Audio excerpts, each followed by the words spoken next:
அதித்தி வெளியே செல்ல நினைக்க அவள் முன் தன் கையை சுவரில் வைத்து அவளை போக விடாமல் தடுத்தான். அதித்தி அமைதியாக இருக்க, "நீ உடைச்சதை கிளீன் பண்ணிட்டு போ" என்றாள் அர்ஜுன். அதித்தி எதுவும் பேசாமல் திரும்பி பார்க்க, அங்கே ஒரு கண்ணாடி பாட்டில் உடைந்து கிடந்தது. அதித்தி அதை பார்த்துவிட்டு தன் கையையும் பார்த்தாள்.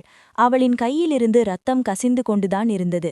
ஆனால் அவனுடன் போராட முடியாது என்று உணர்ந்து கொண்டு அமைதியாக அதை சுத்தம் செய்வதற்காக அதன் அருகில் அமர்ந்து அதை எடுத்து சுத்தம் செய்தாள்.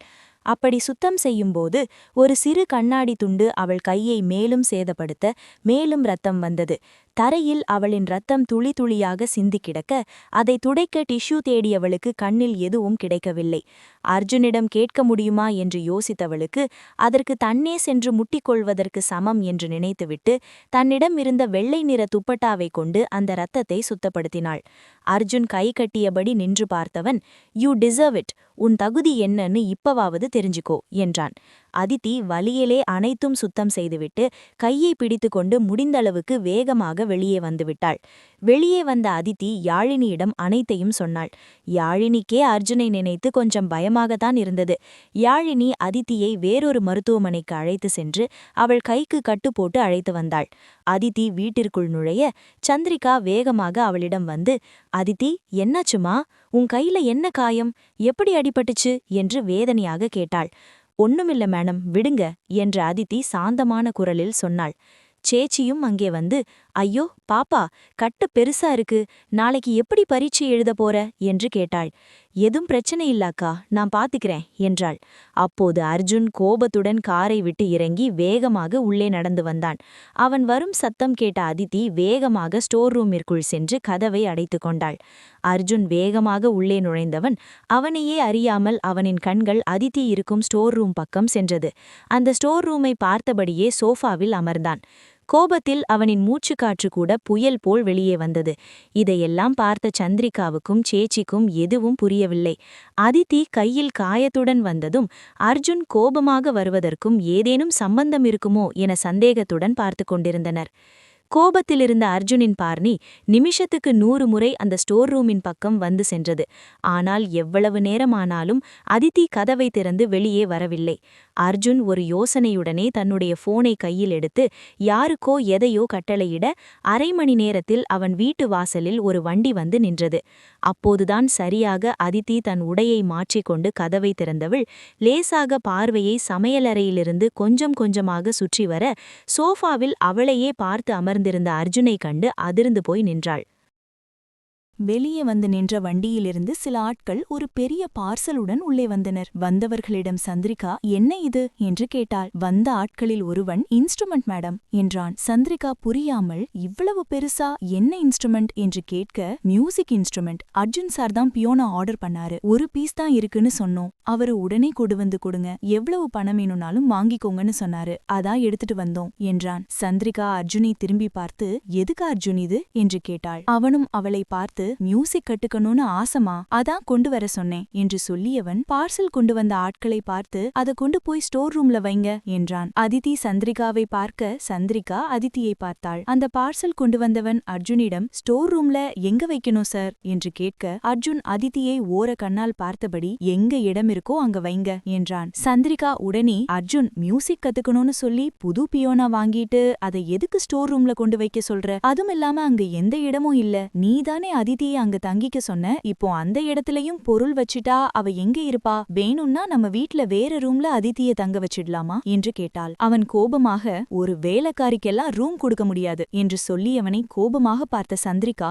"எதுக்காக அர்ஜுன் அவ மேல இவ்வளவு வெறுப்ப கொட்டிட்டு இருக்க? நம்ம வீட்ல வேலை செய்யற மத்த வேலைக்காரங்க கிட்ட நீ நல்லாதான் நடந்துக்கிற. ஆனா அதே அதித்தின்னு வரும்போது மட்டும் அவளை அசிங்கப்படுத்துற, காயப்படுத்துற, அவளை அழ வச்சு வேடிக்கை பாக்குற. உனக்கு ஏண்டா அவ மேல அவ்வளவு கோபம்? இப்ப கூட இவ்வளவு பெரிய வீட்ல அவளுக்கு ஒரு ரூம் கொடுக்க கூடாதுன்னு பிடிவாதமா இருக்க" என்று ஆவேசமாக கத்தினாள். அர்ஜுன் பொறுமையாக, "இந்த வீட்ல அவ எங்க இருக்கணும்னு நான் தாமா முடிவு பண்ணுவேன். அவ எப்பவுமே இந்த வீட்டு வேலைக்காரிதான், அது என்னைக்குமே மாறாது. அதையும் மீறி அவளுக்கு ஏதாவது ரூம் கொடுக்க நினைச்சீங்கன்னா" என்று பாதியில் நிறுத்தி அதித்தியை பார்க்க அவன் பார்வையில் கொலை நடுங்கி போனாள் அதித்தி. அதித்தி சந்திரிகாவின் அருகிலே வந்து, "விடுங்க மேடம், நான் ஸ்டோர் ரூம் வாசல்ல தூங்கிக்கிறேன், எனக்கு எந்த ரூமும் வேண்டாம்" என்றாள். அந்த ஆட்களும் அதித்தி தங்கியிருந்த இடத்தில் பொருளை வைத்துவிட்டு சென்றனர். அதித்தி உள்ளே செல்ல முடியாமல் வெளியிலேதான் இருந்தாள். அர்ஜுன் மாடியிலிருந்து ஸ்டோர் ரூம் வாசலில் அமர்ந்து படித்துக் கொண்டிருப்பவளை பார்த்தவன், இனி என்னோட பார்வையிலிருந்து உன்னால எப்படிடி தப்பிக்க முடியும், உனக்கு இதெல்லாம் பத்தாதுடி என்று மனதிற்குள்ளேயே சொல்லிக்கொண்டு இதழின் ஓரம் ஒரு குரூரமான புன்னகையும் வந்தது. படிக்கட்டிலிருந்து இறங்கி அதித்தி அமர்ந்து படித்துக் கொண்டிருக்கும் இடத்தில் அவள் முன் வந்து நின்றான். அதித்தி அவன் முகத்தை பார்க்காமல் கையில் இருந்த புத்தகத்தையே பார்த்து கொண்டிருந்தாள். அர்ஜுன் அவள் நிமிரமாட்டாள் என புரிந்து கொண்டு, தள்ளிப்போ, நான் உள்ள போய் என்னோட பியோனாவை பார்க்கணும் என்றான். அதித்தி நகர்ந்து கொள்ள அர்ஜுன் உள்ளே சென்றான். அந்த ஸ்டோர் ரூமில் ஏகப்பட்ட பொருட்கள் இருந்தன. அது எல்லாமே அர்ஜுன் வாங்கி அதை பயன்படுத்தாமல் தூக்கி போட்ட பொருட்கள்தான். அங்கு அதித்தி தூங்குவதற்கு எந்த வசதியும் இல்லை. இன்னும் சொல்லப்போனால் ஒரு ஜன்னல் கூட இல்லை. உள்ளே வந்தாலே அத்துணை பொருட்கள் மத்தியில் உஷ்ணம் உடலையே உருக்கும். அதை உணர்ந்தவன், எப்படி இவளால ஒரு நைட்டு முழுக்க இங்க இருக்க முடிஞ்சது என்று நினைத்து கொண்டே திரும்ப, அங்கே அதித்தியின் ரத்தம் படிந்த வெள்ளை நிற துப்பட்டா கீழே ஓரமாக கிடந்தது. அதை கையில் எடுத்துக்கொண்டவன் அதை சிறிது நேரம் கையிலே வைத்து பார்த்திருந்தான். பின் என்ன நினைத்தானோ அந்த துப்பட்டாவை சுருட்டி தனது பேண்ட் பாக்கெட்டில் மறைத்து வைத்துக்கொண்டு வெளியே வந்தான். அதித்தி நின்றபடியே தலை நிமிராமல் புத்தகத்தையே பார்த்தவாறு படித்துக் கொண்டிருந்தாள். அவளை மேலும் கீழுமாக பார்த்தவன் தனது மற்றொரு பேண்ட் பாக்கெட்டிலிருந்து ஒரு ஆயின்ட்மெண்ட்டை எடுத்து அவள் கையில் கொடுத்து, நைட்டு தூங்கும்போது இதை காலுக்கு போட்டுக்கோ என்று சொல்லி அங்கிருந்து நிற்காமல் சென்றுவிட்டான். மோகன் வேலையை முடித்து வீட்டிற்கு வர சந்திரிகா நடந்த அனைத்தையும் சொன்னாள். மோகனுக்கு அர்ஜுன் மேல் அவ்வளவு கோபமும் வந்தது. ஆனால் எதுவும் பேச முடியாமல் அமைதியாக இருந்தார். மோகனுக்கும் சந்திரிகாவுக்கும் அதித்தியை இங்கே அழைத்து வந்து மகன் கையால் அவளை நரகத்தின் வாசலில் விட்டுவிட்டோமா என்று அவ்வப்போது நினைப்பதும் உண்டு. அதித்தியை சாப்பிட அழைத்தார்கள். ஆனால் அவள் வரவில்லை. இந்த வீட்டு உணவை உண்ணக்கூடாது என்று அவள் நேற்றே முடிவு செய்துவிட்டாள். அர்ஜுனும் சாப்பிட வரவில்லை. மோகன் அதித்திக்கு வேறொரு வீடு பார்த்து அதில் தங்க வைத்து விடலாம் என்று எண்ணினார். அர்ஜுனோ தன்னுடைய அறையில் கட்டிலில் அவளுடைய துப்பட்டாவை விரித்து வைத்து அதன் அருகிலே அமர்ந்து அதை பார்த்து கொண்டிருந்தான். அதில் ஒட்டி கிடந்த அவளுடைய இரத்தத்தை தன் விரல் கொண்டு வருடிக்கொண்டே பார்த்திருந்தான். அடுத்த நாள் விடியற்காலையில் அர்ஜுன் எழுந்து ஜாகிங் செல்ல தயாராகி கீழே இறங்கி வர, ஸ்டோர் ரூம் வாசலில் குளிர் தாங்க முடியாமல் உடலை குறுக்கிக் கொண்டு படுத்து தூங்கிக் கொண்டிருந்த அதித்தியை பார்த்தான். அந்த மங்கலான இருள் கலந்த வெளிச்சத்திலும் அவள் முகத்தில் அவ்வளவு பொலிவு. சந்திரனை பாதியாக வெட்டியது போல் பாதி முகம் மட்டும் தலையணியில் அழுந்தி மீதி முகம் மட்டும்தான் தெரிந்தது. அவ்வளவு அழகு. அர்ஜுன் அவளை பார்த்து கொண்டே சமையலறைக்குள் நுழைந்தான். அங்கிருந்த ஒரு பக்கெட்டில் தண்ணீரை பிடித்து கொண்டு வந்து தூங்கிக் கொண்டிருக்கும் அதித்தியின் மேல் முழுசாக கொட்டினான். அவள் தண்ணீர் மேலே வந்து விழ திடுக்கிட்டு எழுந்தாள். அர்ஜுன் பக்கெட்டை தூக்கி எறிந்துவிட்டு, சோம்பேறி, எல்லாருக்கு முன்னாடியும் நீ எழுந்திருக்கணும்னு நேத்தே சொன்னல்ல, இன்னும் என்னடி தூக்கம் உனக்கு, எழுந்து வேலையை பாரு என்று சொல்லிவிட்டு ஜாகிங் சென்று விட்டான். அதித்தி அடிபட்ட கையோடு முடிந்தளவுக்கு வேலையை செய்து கொண்டிருந்தாள். சீச்சி வருவதற்குள் காய்கறிகளை வெட்டி வைத்திருந்தாள். அவள் அடிபட்ட கையோடு எல்லா வேலைகளையும் செய்து கொண்டிருப்பதை பார்த்த சேச்சிக்குமே கஷ்டமாகத்தான் இருந்தது. இருந்தும் என்ன செய்ய, இந்த வீட்டில் அர்ஜுன் வைப்பதுதான் சட்டம். அதை யாராலும் கேள்வி கேட்க முடியாது.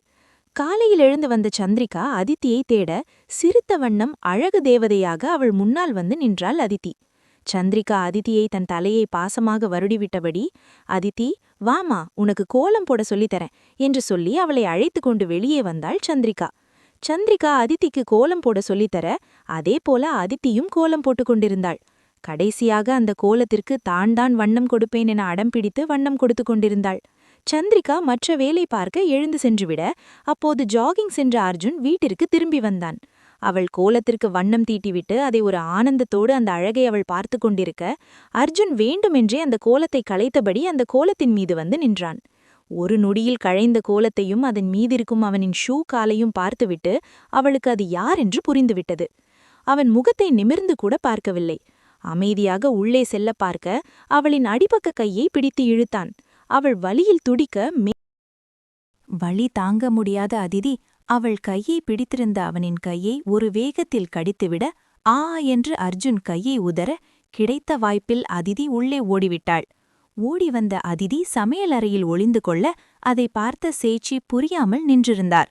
அவள் சென்றுவிட்ட பின் அர்ஜுன் தன்னுடைய கையை பார்க்க அவன் கையில் கடித்த இடத்தில் அவளுடைய எச்சில் லேசாக ஒட்டிக்கொண்டு இருப்பதை பார்த்து அவன் உதட்டில் ஒரு மென் புன்னகை நொடியில் வந்து மறைந்தது. அவள் கடித்த இடத்தையே பார்த்தவனுக்கு அவள் முகத்தை பார்க்க மனம் துடிக்க அவளைத் தேடி உள்ளே சென்றான். அவன் முதலில் சென்ற இடம் சமையலறைதான். அவள் அங்கே ஒளிந்து கொண்டிருப்பது தெரியாமல் அவள் இருக்கிறாளா என்று கண்களை அலையாவிட சேச்சி அவனை பார்த்து, அர்ஜுன் சார், என்ன வேணும் உங்களுக்கு என்று கேட்டார்.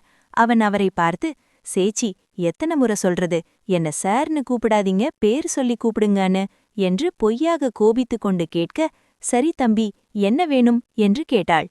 அவ எங்க போயிட்டா என்று கேட்டான். சேச்சி புரியாமல், யார தம்பி கேக்குறீங்க என்று கேட்டாள். அவதான், அந்த அதிதி என்றான். சேச்சி தயங்கிக் கொண்டே, அந்த பொண்ணு இங்க வரலப்பா, காலையிலேயே எல்லா வேலையும் முடிச்சிட்டு போயிட்டாங்க என்றாள். அர்ஜுனும் சரி என்பது போல் தலையை ஆட்டிக்கொண்டே சென்றான். அவன் அறைக்குள் செல்வதற்கு முன் வீட்டையே பலமுறை அவன் கண்கள் ஆராய்ந்துவிட்டது. இருந்தும் அவன் கண்ணில் அதிதி சிக்கவில்லை. அவன் சென்றபின் மறைந்திருந்த இடத்திலிருந்து வெளியே வந்த அதிதி சேட்சிக்கு நன்றியை கூறிவிட்டு கல்லூரிக்கு தயாராக சென்றுவிட்டாள். அறைக்குள் சென்ற அர்ஜுன் அவள் கடித்த அவன் கையை பார்த்து ரசித்தான். எப்போதும் அவள் மீது கோபத்துடனே இருப்பவன் இன்று மட்டும் அவனை அறியாமல் அவனுக்கு அதிதியுடன் பேசத் தோன்றியது. அர்ஜுன் தயாராகி கீழே வருவதற்குள் அதிதி வேக வேகமாக தயாராகி கல்லூரிக்கு சென்றுவிட்டாள். அவன் எப்பொழுதும் போல மருத்துவமனைக்கு செல்வதற்காக கீழே இறங்கி வர அப்போதும் அவன் கண்கள் அதிதியைத்தான் தேடியது. ஆனால் அவள் எங்கும் இல்லை. சேச்சி அவனுக்காக சாப்பாடு எடுத்து வைக்க அர்ஜுன் சாப்பிட விருப்பமில்லாமல் மருத்துவமனைக்கு சென்றுவிட்டான். அங்கேயும் அவனுக்கு நிம்மதியில்லை. அவன் உதடுகள் அவனையே அறியாமல் அதிதியின் பெயரை உச்சரித்தது. கண்களின் முன்னால் அவள் முகம்தான் வந்து போனது. எனக்கு என்னாச்சு, ஏன் அவளை பத்தியே யோசிச்சுட்டு இருக்கேன் என்று தனக்குள்ளே கேள்வி கேட்டுக்கொள்ள பதில்தான் அவனுக்கு கிடைக்கவில்லை.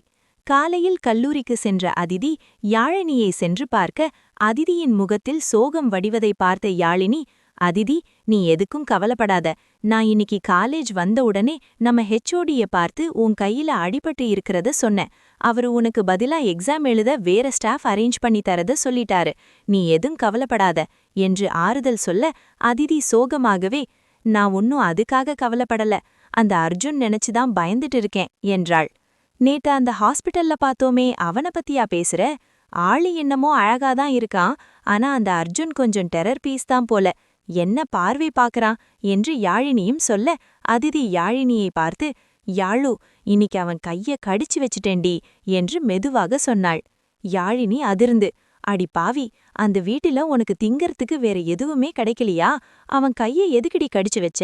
அவன் உன்னை சும்மாவா விட்டான் என்று யாழினி கேட்க, அவன் கையில மாற்றத்துக்குள்ள தப்பிச்சு ஓடி வந்துட்டேன். ஆனா இன்னைக்கு ஈவினிங் வீட்டுக்கு போனா என்று அவள் பாதியிலே நிறுத்த, போனா என்ன, உன்னை கொத்துக்கறி போட்டு பார்சல் பண்ணி வித்துடுவான். எனக்கு ஒரு ஃபோன் பண்ணு, நானே அந்த பார்சலை வந்து வாங்கிக்கிறேன் என்று யாழினி அவளை மேலும் பயன்படுத்திக் கொண்டிருந்தாள்.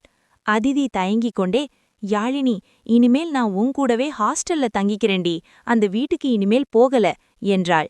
யாழினி அவளிடம், இதெல்லாம் என்கிட்ட கேட்கணுமாடி, நீ என் கூட இருந்தா எனக்கு ஹாப்பி தான் என்று இருவரும் பேசிக்கொண்டே ஹெச்ஓடியை பார்க்க சென்றனர்.